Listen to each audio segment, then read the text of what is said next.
Anda seorang istri yang diselingkuhi suami dan ingin menyembuhkan sakit hati karena pengkhianatan itu? Jika iya, ikuti terapi detoks batin. Saya akan bantu menyembuhkan luka batin Anda agar hidup kembali tenang, damai, bahagia, dan ikhlas.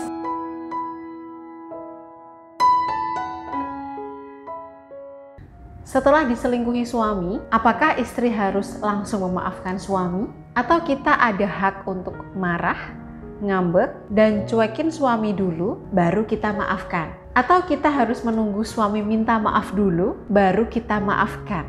Kapan maafkan suami adalah tahapan pertama yang harus ibu lakukan setelah berkomitmen mengikuti tantangan 14 hari ikhlas maafkan suami. Tantangan 14 hari ikhlas memaafkan suami adalah bagian dari layanan terbaru saya, yakni terapi detoks batin mandiri. Dalam terapi detoks batin mandiri, ibu akan mendapatkan audio sabda berkah khusus untuk membantu mengeluarkan pikiran dan perasaan yang memicu emosi negatif.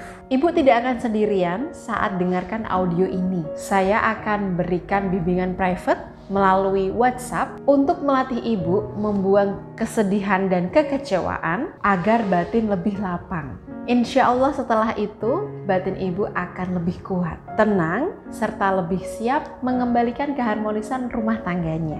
Jika ibu tidak sabar mengikuti tantangan 14 hari ikhlas memaafkan suami, ibu bisa mengikuti cara yang cepat, yakni terapi detoks batin. Pendaftarannya mudah sekali. Hubungi nomor konsultasi yang ada di layar berikut. Nah, bagi ibu yang berkomitmen mengikuti tantangan 14 hari memaafkan suami, sekarang kita langsung saja praktik.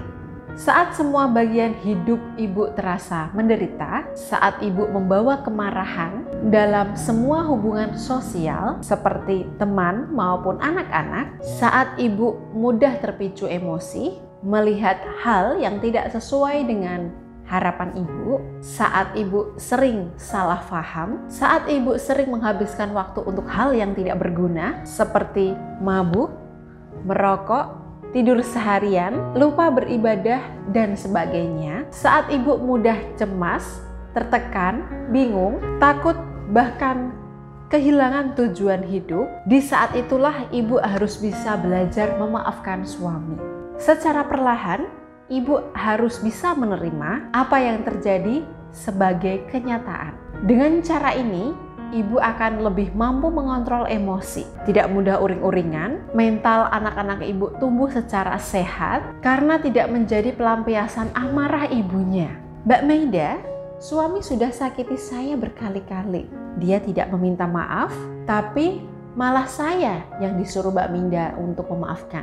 Benar. Karena belajar ikhlas memaafkan suami adalah untuk kebaikan ibu sendiri. Ibu memaafkan suami bukan untuk memaklumi perbuatannya, bukan untuk melupakan pengkhianatannya, bukan untuk membenarkan perbuatannya, bukan untuk mengadili suami. Ibu memaafkan untuk kebahagiaan dan kesehatan ibu sendiri. Ingat, tak ada seorang pun yang boleh merusak kebahagiaan ibu.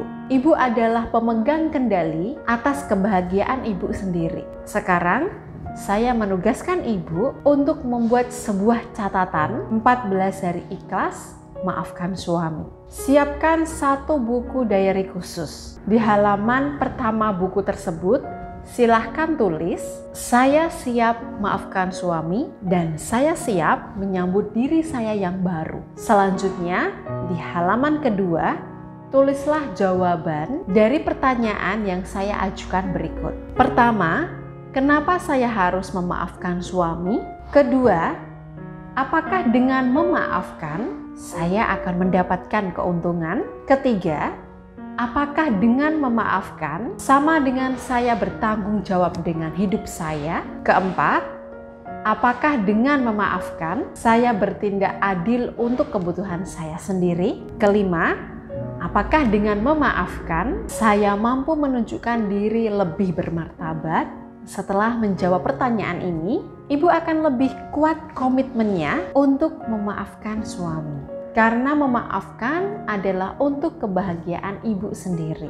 Nah, Ini adalah tahap pertama, tantangan 14 hari ikhlas maafkan suami. Pada tahap kedua, kita akan praktik dan membahas cara ikhlas maafkan suami setelah diselingkuhi. Pada tahap kedua ini akan ada teknik khusus, bukan sekedar "iya mas, saya maafkan kamu". Jadi, seperti apa praktiknya agar proses ini berhasil? Stay tune di channel YouTube saya karena besok sore akan ada tahap keduanya.